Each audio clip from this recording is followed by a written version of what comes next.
Hello friends, Shashi Agarwal channel के अंदर मैं doctor Shashi Agarwal welcome all. आज का जो हमारा सब्जेक्ट है that is governance ethics and social responsibility, जिसके अंदर हम करेंगे ऑडिट कमेटी।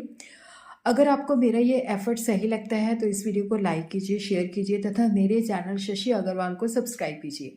ऑडिट कमेटी जो है that is a committee of the board of director, जो मेनली रिस्पॉन्सिबल होती है फाइनेंशियल रिपोर्टिंग सही ढंग से हो, ऑडिट प्रोसेस सही ढंग से हो, ऑर्गेनाइजेशन के अंदर इंटरनल कंट्रोल होना चाहिए ताकि फ्रॉड ना हो सके, और जो भी लीगल रूल्स हैं उनकी कंप्लाइंस होनी चाहिए, और ज़्यादा से ज़्यादा ट्रांसपेरेंसी और अकाउंटेबिलिटी होनी चाहिए।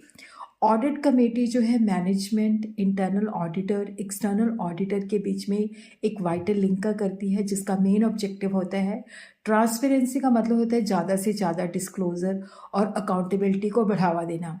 लिस्टेड कंपनीज़ के लिए ये कंपल्सरी होती है। ज़्यादातर जो ऑडिट कमेटी होती है इसके जो मेंबर्स होते हैं ज़्यादातर वो इंडिपेंडेंट डायरेक्टर्स होते हैं, जिनका मेन काम जो होता है फाइनेंशियल स्टेटमेंट को रिव्यू करना, ऑडिटर की परफॉर्मेंस को रिव्यू करना और रिस्क मैनेजमेंट को फॉलो करना, ताकि फ्रॉड और मिसमैनेजमेंट को रोका जा सके।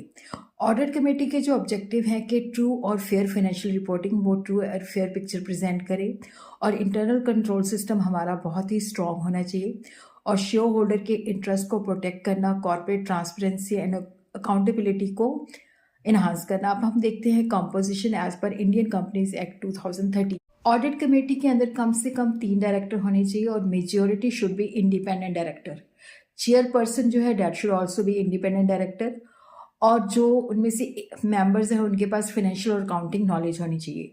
ऑडिट कमेटी की जो पावर्स हैं, जो फंक्शन है, फाइनेंशियल स्टेटमेंट्स को रिव्यू करती हैं बोर्ड के पास सबमिट करने से पहले, और उसी तरह जो स्टैट्यूटरी ऑडिटर्स होते हैं उनकी अपॉइंटमेंट, रेम्युनरेशन और रिमूवल को रिकमेंड करती है, और इंटरनल ऑडिट रिपोर्ट को एग्जामिन करती है, इंटरनल कंट्रोल और रिस्क मैनेजमेंट की एडिकेसी को चेक करती है, रिलेटेड पार्टी ट्रांजैक्शंस को मॉनिटर करती है, और audit finding and management response को डिस्कस करती है, और लीगल और रेगुलेटरी रिक्वायरमेंट की कंप्लायंस देखती है।